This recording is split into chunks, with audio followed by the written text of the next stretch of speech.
இப்பொழுது pastor Martin, pastor Victor Paul, pastor ஆன் பாலானன் அவர்களுக்கு வர முடியாமல் இருந்த காரணத்தால வர முடியவில்லை. அங்க சரியான மழையும் இடி முழக்கத்தால பவர் கட் ஆஃப் ஆகிருக்கு. அப்படின்னா அவர்களுக்கு வர முடியவில்லை. இருந்தாலும் நாங்க இதை இப்ப முடிவு ஆனந்த் ஜாயின் பண்ணி இருக்கிறார். அவரை வரவாங்க. ஓகே ஓகே ஓகே, தேங்க்யூ, நன்றி. Price the Lord pastor. யாவர் அன்போட பாஸ்டர் ஆனந்த் பாலர் வரவழைப்போம். நான் இடி முழக்கத்தால் அவருக்கும் வர முடியவில்லை என்று மன்னிக்கவும். இருந்தாலும் கத்தர் அற்புதமாக அவரை எங்கள் மத்தியில் கொண்டு எங்களை ஆசீர்வதிக்க போற வார்த்தைகளுக்கு நன்றி செலுத்தி pastor Anand John Paul Anand அவர்களை வரவழைப்போமாக. Praise the Lord pastor. Praise the Lord. Praise the Lord pastor. வாருங்கள், வந்து உங்கள் வார்த்தையை பகிர்ந்து கொள்ளுங்கள். ஆவலோடு காத்திருக்கோம். உங்களோட வார்த்தைகளை நீங்க ஆசீர்வதித்து எங்களுக்கு கொடுப்பதற்கு நாங்கள் ஆவலோடு காத்து கொண்டிருக்கிறோம். உங்களோட வார்த்தையை கேட்பதற்கு நன்றி பாஸ்டர். God bless you. தேவனுடைய பரிசுத்த நாமத்திற்கு மகிமை உண்டாவதாக. நம்முடைய நித்திய வெளிச்ச சங்கமம் வானொலி நேயர்கள் யாவரையும் ஆண்டவராகிய இயேசு கிறிஸ்துவின் இனிய நாமத்தில் நாங்கள் வாழ்த்துகிறோம். இந்த நாளிலும் நாம் பார்க்க போகிற தேவ செய்தியின் தலைப்பு பரிசுத்த ஆவியானவரால் நடத்தப்படுதல் என்கிற ஒரு தலைப்பின் கீழே இன்றைய செய்தியை நாம் பார்க்கலாம். பரிசுத்த ஆவியானவரால் நடத்தப்படுதல். ஆதார வசனமாக ரோமரின் புஸ்தகம் 8ஆம் அதிகாரம் 14ஆம் வசனத்திலே நாம் வாசிக்கிறோம். ரோமர் 8:14. மேலும் எவர்கள் தேவனுடைய ஆவியினாலே நடத்தப்படுகிறார்களோ அவர்கள் தேவனுடைய புத்திரராய் இருக்கிறார்கள். அப்ப யார் தேவனுடைய புத்திரர்? தேவர் புத்திரர்களுக்கு அடையாளம் என்ன என்று பார்க்கும் பொழுது,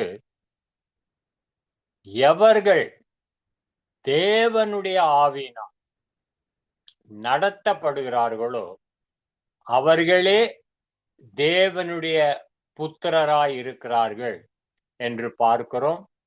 கர்த்தருடைய பிள்ளைகளே, நாம் தேவனுடைய புத்திரர்கள், தேவனுடைய பிள்ளைகள் என்றால் நிச்சயமாய் பரிசுத்த ஆவியானவரால் நாம் நடத்தப்பட வேண்டியது அவசியமாய் இருக்கிறது. இந்த நம்முடைய ஆண்டவராகிய இயேசு கிறிஸ்து இந்த பூமியிலே 33 ஆண்டு காலம் மனுஷர் சாயலாக நம்மை போல் வாழ்ந்த நாட்களிலே அவர் 100% மனுஷகுமாரனாகவும் இருந்தார் இந்த உலகத்திலே. அதே நேரத்திலே 100% தேவனுடைய குமாரனாகவும் இருந்தார். அப்போ அவர் மனுஷகுமாரனாய் இருக்கும் பொழுது எல்லா மனிதர்களுக்கும் ஒரு வழிகாட்டியாக, முன்னோடியாக இருந்து நடத்தப்படுகிற அந்த நாட்களிலே அந்த இயேசுவானவருக்கும் பரிசுத்த ஆவியானவருக்கும் இருந்த அந்த நெருங்கிய தொடர்பை நாம் படித்து கொள்வோமானால் நம்முடைய வாழ்க்கையில கூட தேவனுடைய பிள்ளைகள் நாங்கள், தேவனுடைய புத்திரர்கள் நாங்கள் என்று சொல்லுகிற நாம் கூட அந்த பரிசுத்த ஆவியானவருக்கு இயேசுவை போல முக்கியத்துவம் கொடுத்து, முக்கிய பங்கை நம்முடைய வாழ்க்கையிலே ஊழியத்தில கொடுத்து அவரால் நடத்தப்படுவதற்கு நம்மை முற்றிலுமாய் அர்ப்பணிப்போம். இப்போ இயேசுவானவருக்கும் பரிசுத்த ஆவியானவருக்கும் இருந்த அந்த பூமியிலே அந்த நெருக்கமான உறவு தொடர்பை பற்றி சற்று நான் மேலெழுந்த வாரியாக சொல்லிக் கொண்டு போகிறேன். குறிப்பாக நாம் வேதத்தை ஆழ்ந்து படிக்கும் பொழுது முதலாவது நாம் பார்க்கிறோம், இயேசு கிறிஸ்துவினுடைய இந்த பூமியிலே சரீர பிரகாரமான மனுஷிக ரீதியான மனுஷ சாயலாக பிறந்த பிறப்பே பரிசுத்த ஆவியினால் தான் உண்டாயிருக்கிறது என்று நாம் வேதத்திலே வாசிக்கிறோம். அப்படி பரிசுத்த ஆவியினாலே உற்பத்தியான அந்த இயேசு கிறிஸ்து பிறப்பு மாத்திரம் அல்ல, அதற்கு பிறகு பரிசுத்த ஆவியானவர் அவர் மேல் வந்து இறங்கினார், பரிசுத்த ஆவியினால் நிரப்பப்பட்டார் என்கிற சத்தியத்தையும் நாம் வாசிக்கிறோம். தொடர்ந்து நாம் வேதத்தை வாசிக்கும் பொழுது அவர் பரிசுத்த ஆவியிலே நிரம்பினது மாத்திரமல்ல, அந்த பரிசுத்த ஆவியானவரால் வழி நடத்தப்பட்டார் என்றும் பார்க்கிறோம். அவரும் பரிசுத்த ஆவியினால் தான் நடத்தப்பட்டார் என்ற சத்தியத்தையும் இந்த வேத புத்தகத்திலே நாம் பார்க்கிறோம். அதற்கு பிறகு இயேசு கிறிஸ்து பரிசுத்த ஆவியினாலே அபிஷேகம் பண்ணப்பட்டார். நசரேயனாகிய இயேசுவை தேவன் பரிசுத்த ஆவியினாலும் வல்லமையினாலும் அபிஷேகம் பண்ணியிருந்தார் என்ற சத்தியத்தையும் இந்த வேத புத்தகத்திலே வாசிக்கிறோம். தொடர்ந்து அதே இயேசு கிறிஸ்து பரிசுத்த ஆவியானவருடைய பலத்தினால் அவர் அற்புதங்களை செய்யக்கூடியவராய், அதிசயங்கள் செய்யக்கூடியவராய், வியாதிஸ்தர் எல்லாரையும் சுகமாக்குகிறவராய், மனுக்குலத்தையே விடுவிக்கிறவராகவும் காணப்பட்டார் என்று நாம் பார்க்கிறோம்.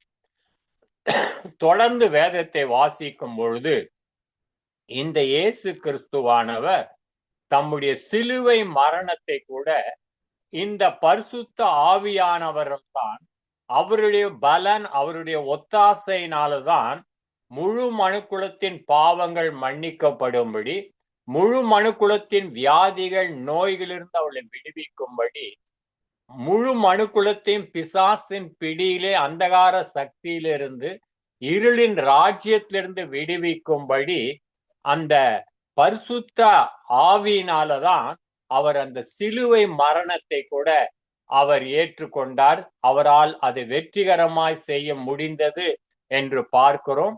அந்த இயேசு கிறிஸ்து சிலுவையில சிந்தின இரத்தத்தினால்தான் மனுக்குலத்துக்கே பாவ மன்னிப்பு, வியாதி நீங்குகிறது, நோய் நீங்குகிறது, பிசாசின் பிடியில் விடுவிக்கப்படுகிறார்கள், அற்புதங்கள் அனுபவிக்கிறார்கள், அதிசயங்கள் அனுபவிக்கிறார்கள், எல்லா ஆக்கினை தீர்ப்பு தண்டனைக்கு தப்புவிக்கப்படுகிறார்கள், இம்மைக்குரிய எல்லா ஆசீர்வாதங்கள் அனுபவிக்கிறார்கள், மறுமையிலும் பரலோக ராஜ்யத்துக்கு அவர்கள் தகுதி பெறத்தக்கதாய் இயேசு கிறிஸ்துனுடைய சிலுவை மரணம் அமைந்தது என்று நாம் பார்க்கிறோம்.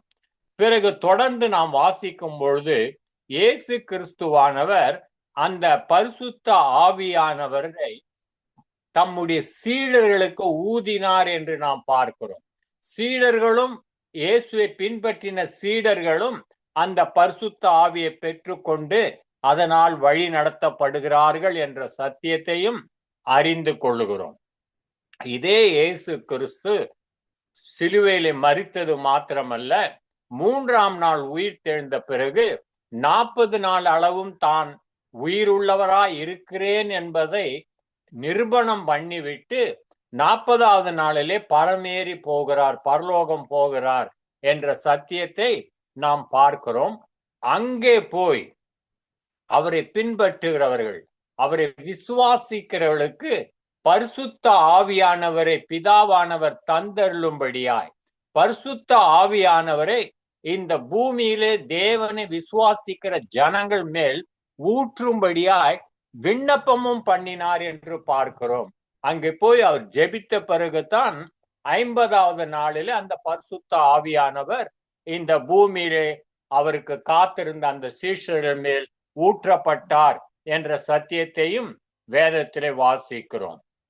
இன்னும் யோவான் ஸ்நானகன் கூட இயேசுவை பற்றி சொல்லும் போது என்ன சொல்லுகிறார்? நான் உங்களுக்கு தண்ணீரினால் தான் ஞானஸ்நானம் கொடுக்கிறேன், எனக்கு பின்னாலே வருகிறவர் என்னிலும் பெரியவராய் இருக்கிறார், அவர் உங்களுக்கு பரிசுத்த ஆவியினாலும் அக்கினியினாலும் உங்களுக்கு ஞான ஸ்நானம் கொடுப்பார். அவர் ஒரு பேப்டைசராகவும் இருப்பார் என்று அந்த பரிசுத்த ஆவியானவரை குறித்து, இயேசுவை குறித்து அவர் சாட்சி சொல்வதை, யோவான் ஸ்நானகன் சொல்வதை நாம் பார்க்கிறோம். இது போல இயேசுவானவர் அவருடைய வாழ்க்கையிலே பரிசுத்த ஆவியானவர் மிக முக்கிய பங்கை வகிக்கும்படி தன்னை முற்றிலும் அவருக்கு அர்ப்பணித்திருந்தார் என்ற சத்தியத்தை படித்துக் கொள்கிறோம். இயேசுவினுடைய காரியங்கள் எல்லாமே நமக்கு முன்மாதிரியாக அவர் வைத்து போனார். அதே மாதிரியை நாமும் பின்பற்றும் பொழுது இயேசுக்கும் பரிசுத்த ஆவியானவருக்கும் எப்படி ஒரு நெருங்கிய உறவு இருந்ததோ அதே போல் நாமும் அப்படிப்பட்ட நெருங்கிய உறவு கொண்டு இயேசு எப்படி இந்த உலகத்திலே ஜெயம் சிறந்தவராய் வாழ்ந்தாரோ நாமளும் வெற்றியுள்ள கிறிஸ்துவ வாழ்க்கை செய்வதற்கு, அவரை போல வெற்றியுள்ள ஊழியம் செய்வதற்கு நாம் தகுதி பெறுவர்களாய் இருக்கிறோம். ஆகவே இயேசுவை போல நாமும் இது போன்ற அனுபவங்களுக்குள்ளாய் ஒவ்வொரு கர்த்தருடைய பிள்ளைகளும் கடந்து செல்ல வேண்டியது படிப்படியாக அவசியமாய் இருக்கிறது. ஆவியானவருடைய வழி நடத்தலுக்குள் பிரவேசிக்க, ஆவியானவருடைய காரியங்களை அதிகமாய் அனுபவிக்க இந்த ஒவ்வொரு படிகளையும் நாம் வரிசையாக கடந்து வரும் பொழுது இந்த அனுபவங்களை நாம் காணலாம். பொதுவாக எல்லா விசுவாசிகள் கூட ஆவியினால் பிறக்கிற அனுபவம் உண்டு. அதையும் சத்தியம் மிக தெளிவாக சொல்லுகிறது. அதுக்கு பிறகு ஆவியினால் பிறந்தவர்கள் என்ன செய்ய வேண்டும்? பரிசுத்த ஆவியினால் நிரப்பப்பட வேண்டும் என்றும் வேதம் போதிக்கிறது. பரிசுத்த ஆவியினால் நிரப்பப்பட்டவர்கள் அந்த பரிசுத்த ஆவியினாலே தொடர்ந்து வாழ்க்கையிலும் ஊழியத்திலும் நடத்தப்பட வேண்டியது அவசியமாய் இருக்கிறது. அந்த பரிசுத்த ஆவியினால் அவர் அபிஷேகம் பண்ணப்படவும் அவசிய வேண்டியதா இருக்கிறது. அந்த பரிசுத்த ஆவியினால் அவன் வரங்களையும் கிருபைகளையும் தேவ பலனையும் அதிகாரத்தையும் பெற்று இந்த உலகத்திலே ஒவ்வொரு விசுவாசியும் வாழ வேண்டும் என்று படிப்படியாக பரிசுத்த ஆவியினுடைய உறவிலே நாம் எப்படி அதிக நெருக்கமாய் செல்ல வேண்டும் என்ற வழிகளையும் நாம் வேதத்திலே வாசிக்கிறோம். இயேசுவை போல நாமும் நம்மை முற்றிலுமாய் பரிசுத்த ஆவியானவர் கையிலே அர்ப்பணிக்கும் பொழுது இந்த காரியம் நம்முடைய வாழ்க்கையிலே நடக்கிறது. நம்முடைய வாழ்விலே ஊழியத்தில கூட பரிசுத்த ஆவியானவர் அதிக முக்கிய பங்கெடுத்து நம்மை படிப்படியாக அவர் நடத்த வல்லவராய் இருக்கிறார். சரி, இப்பொழுது நாம் பார்க்கும் பொழுது இயேசு கிறிஸ்துவனுடைய வாழ்க்கையிலே எப்படி பரிசுத்த ஆவியானுடைய காரியங்கள் இப்படி தொடர்ச்சியாய் நடைபெற்றது என்பதை நம்மால் வரிசையாக பார்க்க முடியும். அதாவது ஆவிக்குரிய வாழ்க்கை, அதாவது இயற்கைக்கு அப்பாற்பட்ட வாழ்க்கை ஒருவன் வாழ வேண்டும் என்றால் மற்ற மனிதர்களைப் போல, சாதாரண இயற்கைக்கு உட்பட்ட மனிதர்களைப் போல ஒரு வாழ்க்கை இல்லாமல் இயற்கைக்கு அப்பாற்பட்ட, அதாவது ஒரு சூப்பர் நேச்சுரல் லைஃப் நாம் வாழ வேண்டும் என்றால் நம்முடைய துவக்கம் எங்க இருக்க வேண்டும்? சூப்பர் நேச்சுரல் பர்த்ல இருக்க வேண்டும். இயற்கைக்கு அப்பாற்பட்ட விதத்தில ஆவியினால் பிறக்கிற ஒரு பிறப்பு எல்லாருக்கும் அவசியமாய் இருக்கிறது என்பதை நாம் விளங்கிக் கொள்கிறோம். குறிப்பாக இயேசுவினுடைய வாழ்க்கையிலிருந்து நம்முடைய வாழ்க்கை ஒப்பிட்டு பார்த்து கொண்டே வருவோம். மத்தேயுவின் புஸ்தகம் 1ஆம் அதிகாரம் 18ஆம் வசனத்தை நாம் வாசிக்கும் பொழுது மத்தேயு 1:18 இயேசு கிறிஸ்துவனுடைய ஜனனத்தின் விவரமாவது, அவருடைய தாயாகிய மரியாள் யோசேப்புக்கு நியமிக்கப்பட்டிருக்கையில் அவர்கள் கூடி வரும் முன்னே அவள் பரிசுத்த ஆவியினால் கர்ப்பவதியானாள் என்று பார்க்கிறோம். ஆகவே இயேசுவினுடைய இந்த உலக சாயலான மனித பிறப்பு துவக்கமே அவர் எப்படிதான் உருவானார் என்று சொல்லப்பட்டிருக்கிறது, பிறந்தார் என்று சொல்லப்பட்டிருக்கிறது. மரியாள் கன்னியா இருக்கிறாள். புருஷன் யோசேப்பு நியமிக்கத்தான் பட்டிருந்தான், அவர்கள் கூடி வரவில்லை. ஆனால் அதற்கு முன்னாக அவள் கர்ப்பவதி ஆகிறாள்.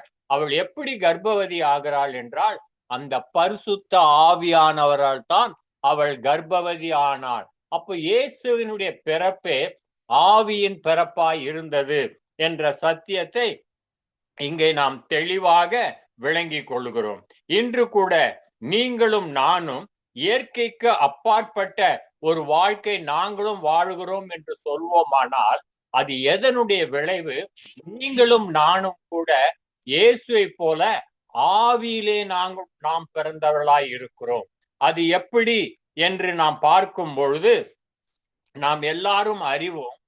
யோவானின் புஸ்தகம் 3ஆம் அதிகாரம் 6ஆம் வசனத்துல என்ன வாசிக்கிறோம்? மாம்சத்தினாலே பிறப்பது மாம்சமாயிருக்கும், ஆவியினாலே பிறப்பது ஆவியாயிருக்கும். ஆகவே நம்முடைய பிறப்பெல்லாம் எப்படி அமைந்து விட்டது? ஒரு தாய் தகப்பனுக்கு பிறந்தவர்களாய், மாம்சத்திலே பிறந்தவர்களாய் நாம் முதல்ல பிறக்கிறோம். அப்போ தாயின் தகப்பன் பிறக்கிற பிள்ளைகள்லாம் எப்படி வருகிறது? என் தாய் என்னை பாவத்தில் கர்ப்பம் தரித்தாள், நான் துர்க்குணத்திலே உருவானேன். இந்த முதலாம் ஆதாமுடைய மனுக்குலத்தின் வீழ்ச்சியானது எல்லா மனிதரையும் பாவத்துக்குள்ளாக்குனது. ஒரு மனிதனுடைய பாவத்தினால் எல்லா மனிதர்களும் பாவம் செய்து தேவனுடைய மகிமை இழந்து போனார்கள்.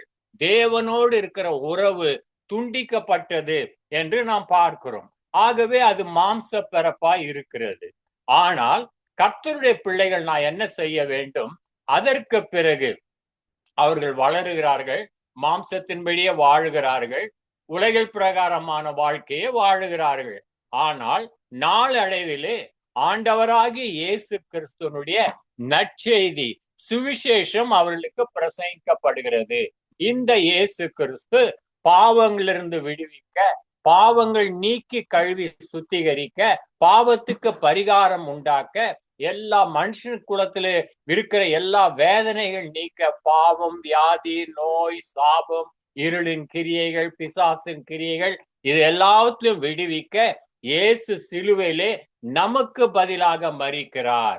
ஆகவே நம் மனுஷன் ஒவ்வொருவருக்காக அவர் மரணத்தை சிலுவையிலே ருசி பார்த்தார் என்கிற சத்தியத்தை, நற்செய்தியை கேட்கும் பொழுது அந்த இயேசு அப்பாவை நாம் விசுவாசிக்க ஆரம்பிக்கிறோம், நம்புகிறோம். அவரை சொந்த இரட்சகராய் ஆண்டவராய் ஏற்றுக்கொண்டு நம்முடைய கடந்த கால பாவம், அக்கிரமம் இவைகள் எல்லாம் நாம் என்ன செய்கிறோம்? அறிக்கை செய்து விட்டு விடுகிறோம். அப்போது இயேசுவின் ரத்தம் சகல பாவத்தை நீக்கி நம்மளை கழுவி நம்மை சுத்திகரித்து விடுகிறது. இப்பொழுது நாம் என்னவாகிறோம் என்றால் தேவனுடைய பிள்ளைகளாக மாறுகிறோம். யோவான் 1:12 வாசிக்கும் பொழுது அவருடைய நாமத்தின் மேல், இயேசுவின் நாமத்தின் மேல் விசுவாசம் உள்ளவர்களாய் அவரை ஏற்றுக்கொண்டவர்கள் எத்தனை பேர்களோ அத்தனை பேர்களும் இப்பொழுது தேவனுடைய பிள்ளைகளாய் மாறிவிடுகிறார்கள். பிறகு நாம் என்ன பெறுகிறோம்? பரிசுத்த ஆவியானவரை பெற்றுக் கொள்ளுகிறோம். விசுவாசிக்கிறவர்களுக்கு அவர் பரிசுத்த ஆவியானவரை தந்தருளுகிறார் என்று பார்க்கிறோம். நாமும் இயேசுவை போல பரிசுத்த ஆவியினால் நிரப்பப்படுகிறோம். பரிசுத்த ஆவியிலே இயேசுவை போல் நிரப்பப்பட்ட பிறகு அதனால் நாம் நடத்தப்படுகிறோம். ஆகவே தான் நாம் ஆரம்பத்திலே பார்த்தோம், எவர்கள் தேவனுடைய ஆவியினாலே நடத்தப்படுகிறார்களோ அவர்கள் தேவனுடைய புத்திரர். அப்போ தேவனுடைய ஆவியினால் நடத்தப்படுவதற்கு முன்பாக ஆவிக்குரிய பிறப்பு அவசியம், மறுபடியும் பிறக்கிற ஒரு அனுபவம் அவசியம். ஆவியில பிறந்த பிள்ளைகள் பரிசுத்த ஆவியினால் நிரப்பப்பட வேண்டியது அவசியம். பரிசுத்த ஆவியிலே நிரம்பின பிள்ளைகள் அந்த ஆவியானவரால் நடத்தப்பட ஒப்பு கொடுக்க வேண்டியது அடுத்தபடியாகவும் இருக்கிறது என்று நாம் பார்க்கிறோம்.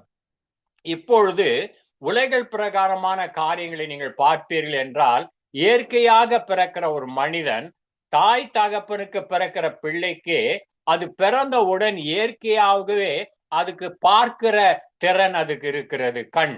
அதுக்கு காது கேட்கிற திறன் இருக்கிறது, சத்தத்தை கேட்கக்கூடிய திறன் ஒரு குழந்தைக்கு இயற்கையாகவே இருக்கிறது. பிறகு நாம் ஏன் பள்ளிக்கு அனுப்புகிறோம் என்றால், இந்த திறன் இருந்தால் கூட அதிலே அவங்களுக்கு விளங்குவது இல்லை. இயற்கையை பார்க்கறாங்க, இது என்னன்னு கேட்கிறது. சில காரியங்களை கேட்கறாங்க, விளங்க மாட்டுது. ஆகவே வெறும் விளங்கி கொள்வதற்காக, கேட்பதற்காக, அதை இன்னும் புரிந்து கொள்வதற்காகத்தான் பள்ளிக்கூடம் அனுப்பப்படுகிறார்கள், பயிற்சி கொடுக்கிறார்கள். அப்பொழுது அவர்கள் புரிந்து கொள்ளுதலை அவர்கள் தெளிவாக தெரிந்து கொள்கிறார். ஆனால் பார்க்கக்கூடிய, கேட்கக்கூடிய திறன் இயற்கையிலே அவர்களுக்கு இருக்கிறது. அதே போல் நீங்களும் நானும் ஆவிக்குரிய பிரகாரமாய் பிறந்த பிறகு, ஆவியிலே பிறந்த பிறகு, நம்முடைய ஆவிக்குரிய சென்சஸ், ஆவிக்குரிய புலன்கள் நமக்கு திறக்கப்படுகிறது. இப்பொழுது ஆவிக்குரிய காரியங்களை காணத்தக்கதாய் ஆவிக்குரிய கண் திறக்கப்படுகிறது. ஆவிக்குரிய சத்தங்களை கேட்கும்படியாய், தேவனுடைய சத்தத்தை கேட்கும்படியாய், ஆவியானுடைய சத்தத்தை கேட்கும்படியாய் நம்முடைய ஆவிக்குரிய காதும் திறக்கப்படுகிறது. இயற்கைக்கு அப்பாற்பட்ட எல்லா ஸ்பிரிச்சுவல் சென்சஸும் ஆட்டோமேட்டிக்கா அது ஓபன் ஆகிறது. பிறகு நாம் சபைக்கு போகும் பொழுது, நாம் மற்ற இடத்துல கற்றுக்கொள்ளும் பொழுது, பிரசங்கங்கள் மூலமாக, மற்ற காரியங்கள் மூலமாய் அதை நாம் விளங்கி கொள்கிறோம். தெளிவாக புரிந்து கொள்வதற்காகத்தான், மற்ற காரியங்களே அதுல வளர்ச்சி அடைவதற்காக நாம் அதை பெற்றுக் கொள்கிறோம். இப்ப குறிப்பாக சாமுவேல் என்ற பிள்ளையாண்டான் இருக்கிறான். ஆண்டவருடைய சத்தம் தொனிக்கப்படுகிறது. சாமுவேலே, சாமுவேலே என்று கூப்பிடுகிறான். அவன் பிள்ளையாண்டான். ஆனால் அவனால் அந்த ஆவிக்குரிய சத்தம் கேட்க முடிகிறது. சத்தம் கேட்ட பிறகு அவனுக்கு என்ன விளங்கல, அது என்ன சத்தம்ன்றதுதான் விளங்கல. அந்த சத்தத்தை விளங்கி கொள்வதற்காக, புரிந்து கொள்வதற்காக அனுபவமுள்ள அந்த ஏலி ஆசாரியத்துல போய், இது போல என்னை சாமுவேலே சாமுவேலே என்று கேட்கிற சத்தம் எனக்கு கேட்கிறது. இது 3 முறை திரும்ப திரும்ப வந்ததுனால சாமுவேலுக்கு ஏலி விளங்கி கொண்டார், இது தேவ சத்தம் என்று. அவர் சொல்லி கொடுக்கிறார், இன்னொரு முறை இந்த சத்தம் உனக்கு கேட்குமானால் பேசும் ஆண்டவரே, அடியேன் கேட்கிறேன் என்று நீ சொல் என்று சொன்னார். அதே போல அது ஆண்டவருடைய சத்தம் தான் என்று அவர் பின்னாலே உறுதிப்படுத்திக் கொள்கிற அந்த காரியத்தை நாம் பார்க்கிறோம். அதே போல்தான் ஆவிக்குரிய உலகத்திலே யோவான் 10:4 என்ன வாசிக்கிறோம்? அவன் தன்னுடைய ஆடுகளை வெளியே விட்ட பின்பு அவைகளுக்கு முன்பாக நடந்து போகிறான். ஆடுகள் அவன் சத்தத்தை அறிந்திருக்கிறபடியினால் அவனுக்கு அது பின் செல்கிறது. ஆகவே தினந்தோறும் ஆடுகள் அந்த மேய்ப்பனுடைய சத்தத்தை கேட்கிறது. கேட்க கேட்க அது விளங்கி கொள்கிறது, இவர் நம்முடைய மேய்ப்பன். ஆகவே தான் சில பறவைகளை பாக்குறீங்க, எல்லாமே கடற்கரையில மிக்ஸ் ஆகி தான் இருக்கும். பல குடும்பங்களை சார்ந்த பறவைகள்லாம் மிக்ஸ் ஆகி இருக்கும். குட்டிகள், பெரிய பறவைகள்லாம் கலந்து ஓடிக்கொண்டிருக்கும். ஆனால் ஒரு அந்தந்த தாய் பறவை ஒரு சத்தத்தை கொடுக்கும் பொழுது ஆட்டோமேட்டிக்கா அதனுடைய குஞ்சுகள் தன் தாயின் சத்தத்தை கேட்டு அது அங்கே வந்து சேர்ந்து விடும். இதை நாம் பார்த்த காரியம்தான். கோழி குஞ்சுங்க எங்கெங்கேயோ மற்றவங்களோட கலந்து மேய்ந்து இருக்கும். ஆனா தாய் கோழி கத்தும் பொழுது அந்தந்த கோழி குஞ்சுகள் தன் தாயின் சத்தத்துக்கு பின்னால ஓடிவிடும். அது போல இயேசு கிறிஸ்து நமக்கு தகப்பனா வரும் பொழுது, மேய்ப்பனாய் வரும் பொழுது, ஆடுகளாகிய நாம் என்ன செய்ய ஆரம்பிக்கிறோம்? அவருடைய சத்தத்தை கேட்டு ஆவிக்குரிய பிரகாரமாய் அந்த திராணி இருக்கிறது, கேட்கக்கூடிய திராணி, பார்க்கக்கூடிய திராணி இருக்கிறது. ஆண்டவருடைய சத்தம் தொனித்த உடனே நாமும் ஆண்டவருடைய சத்தத்தை கேட்டு அவருக்கு பின் செல்கிறோம். அதே யோவான் 10:5 அந்நியருடைய சத்தத்தை அறியாதபடினால் அவைகள் அந்நியனுக்கு பின் செல்லாமல் அவனை விட்டு ஓடி போம். ஆகவே மெய்ப்பன் இல்லாத ஒரு அந்நியன் திடீரென்று ஒரு சத்தம் கொடுப்பார் என்றால் அந்த சத்தத்தை அவன் அங்கீகரிக்க மாட்டான்.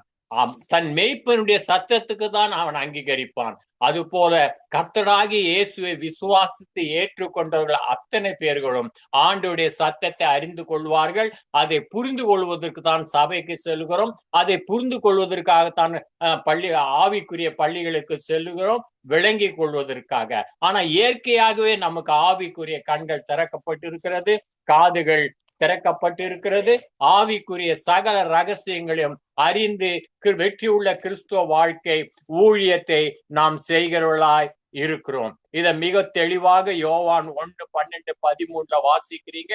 அவருடைய நாமத்தின் மேல் விசுவாசம் உள்ளவராய் அவரை ஏற்றுக்கொண்டவர்கள் எத்தனை பேர்களோ அத்தனை பேர்களும் தேவனுடைய பிள்ளைகளாகும்படி அவர்களுக்கு அதிகாரம் கொடுத்தார். 13ஆம் வசனத்துல யோவான் 1:13, அவர்கள் இரத்தத்தினாலாவது மாம்சத்தின் சித்தத்தினாலாவது பிறவாமல் அவர்கள் எல்லாம் ஆவியினாலே தேவனாலே பிறந்தவர்கள் என்று பார்க்கிறோம். அப்போ நாமளும் தேவனால பிறக்கும் பொழுது தேவ ஆவியை பெற்று அதனால் நிரப்பப்படும் போது அந்த தேவ ஆவியினால் நாம் நடத்தப்படுகிறோம், ஊழியங்களை நாம் செய்கிறோம். இயேசுவினுடைய வாழ்க்கையிலே மத்தேயின் புஸ்தகம் 3ஆம் அதிகாரம் 16ஆம் வசனத்திலே பாக்குறீங்க. இயேசு ஞானஸ்தானம் பெற்று ஜலத்திலிருந்து கரையேறின உடனே இயேசுவுக்கு வானம் திறக்கப்படுகிறது. தேவ ஆவியானவர் புறாவை போல் அவர் மேல் இறங்கினார். ஆகவே அவர் பரிசுத்த ஆவியினால் நடத்தப்படுவதற்கு முன்பாக பரிசுத்த ஆவியானவரால் நிரப்பப்பட்டிருந்தார் என்று நாம் பார்க்கிறோம். தொடர்ந்து அதுக்கு அடுத்த வசனத்திலே மத்தேயு 4:1 வாசிக்கிறோம். அப்பொழுது இயேசு பிசாசினால் சோதிக்கப்படுவதற்கு ஆவியானவராலே வனாந்திரத்துக்கு கொண்டு போகப்பட்டார். அப்படி பரிசுத்த ஆவியில நிறைந்த இயேசு இப்பொழுது என்ன செய்யப்படுகிறார்? அதே ஆவியினாலே நடத்தப்படுகிறார் என்று நாம் பார்க்கிறோம். தேவனுடைய பிள்ளைகளே, நாம் எதனால் அதிகமாய் நிரப்பப்படுகிறோமோ அதனால் தான் நாம் நடத்தப்படுவோம். உலகில் பிரகாரமான மனிதர்களை எடுத்துக்கொள்ளுங்கள். ஒரு மனிதன் சுயநலவாதியாய் இருப்பான் என்றால், அவன் தன் சுயத்தினால நிரப்பப்பட்டிருப்பான் என்றால், அவருடைய வாழ்க்கை நடத்துதல் முழுவதும் சுயநலவாதியா தான் இருப்பான். ஒரு மனிதன் கோபத்திலே ஒரு நாளை தோக்கினான் என்றால், காலையில எழுந்துக்கும் போதே சண்டை சச்சரவு என்று எழுந்து கொள்வார் என்றால், அந்த நாள் முழுவதும் அவனுடைய நடத்துதலும் அப்படிதான் இருக்கும். ஒரு மனுஷன் குற்றம் உணர்வோடு இருப்பான் என்றால் எப்பொழுதும் அவன் வாழ்க்கையிலே கசப்பு உள்ளவனாதான் இருப்பான். ஏன்னா அவன் கசப்பின் ஆவியினால் நிரப்பப்பட்டதுனால அந்த கசப்பை காண்பிச்சுக்கிட்டே இருப்பான். அது மாத்திரமல்ல, ஒரு மனிதன் முற்றிலுமாய் பரிசுத்த ஆவியினால் நிரம்பியிருப்பான் என்றால், பரிசுத்த ஆவியானுடைய குணலட்சணங்களான தேவ சமாதானம், தேவ சந்தோஷம், தேவ நீதியினால் அவன் நடத்தப்படுவனால் மாறுவான். ஏனென்றால் அவன் எதனால் நிரப்பப்பட்டிருக்கிறான்? பரிசுத்த ஆவியினால் நிரப்பப்பட்டிருக்கான். ஆகவே பரிசுத்த ஆவியுடைய குணாதிசயம் தான் அவனுக்குள்ள காணப்படும். ஆகவே தான் அவனுடைய வாழ்க்கையில தேவ சமாதானம், தேவ சந்தோஷம், அவன் மற்றவர்களைப் போல வாழாமல் தேவ நீதியை நிறைவேற்றுகிற ஒரு மனிதனாய் வாழுகிறான்.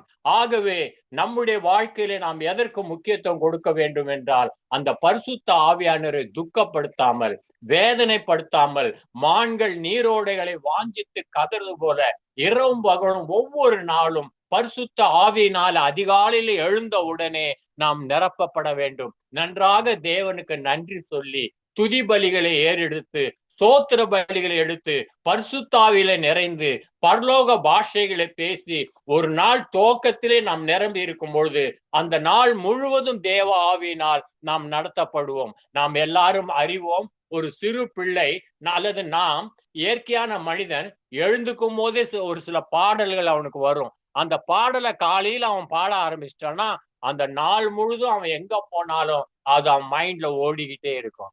ஏனென்றால் யார் எதனால் நிரப்பப்படுகிறார்களோ அதனால் தான் நடத்தப்படுவார்கள்.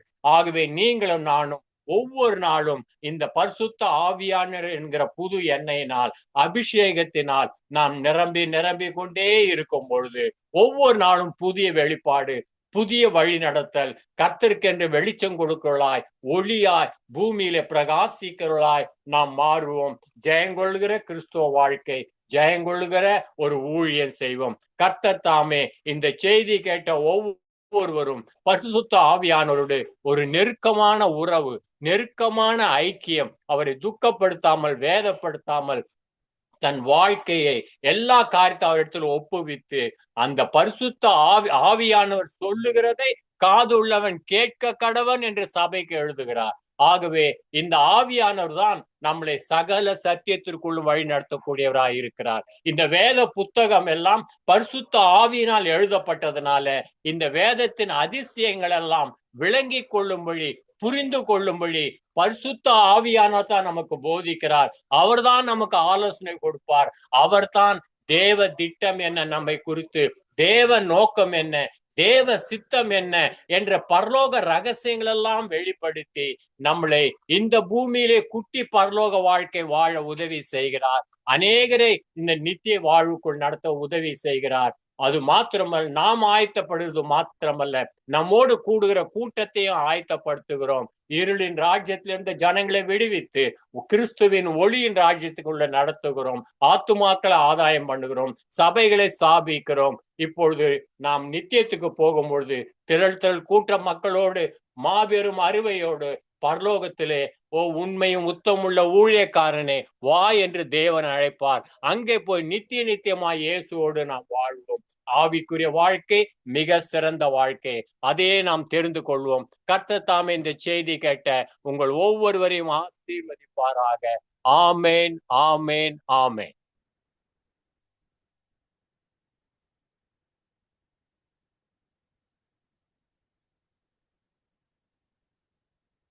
Praise the Lord, Pastor. Praise the Lord. Amen.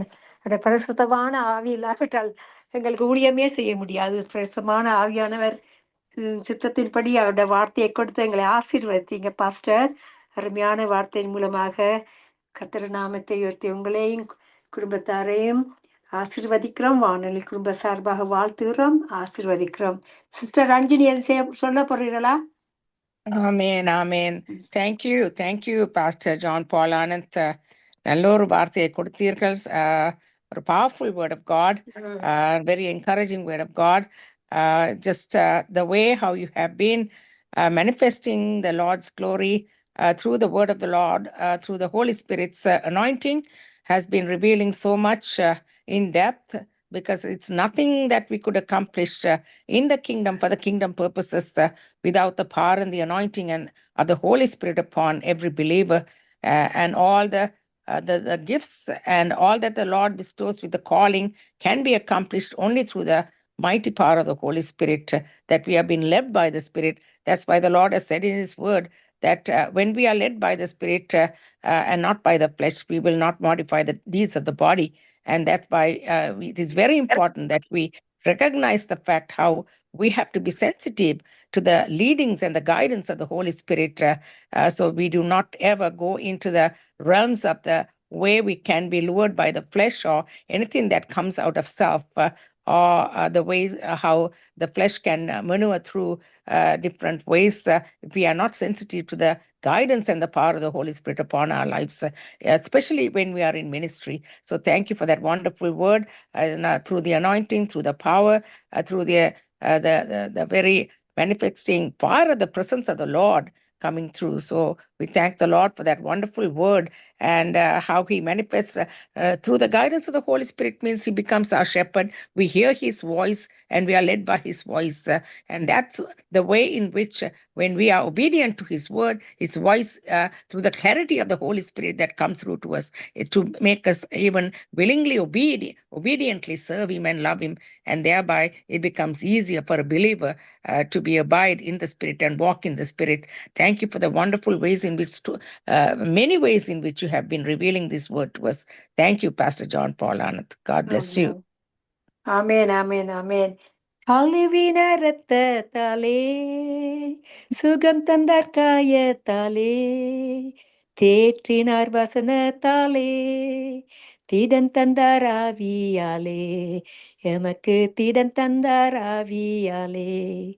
புதிய பாடல் பாடி பாடி இயேசு ராஜாவை கொண்டாடுவோம், புகழ்ந்து பாடல் பாடி பாடி இயேசு ராஜாவை கொண்டாடுவோம்.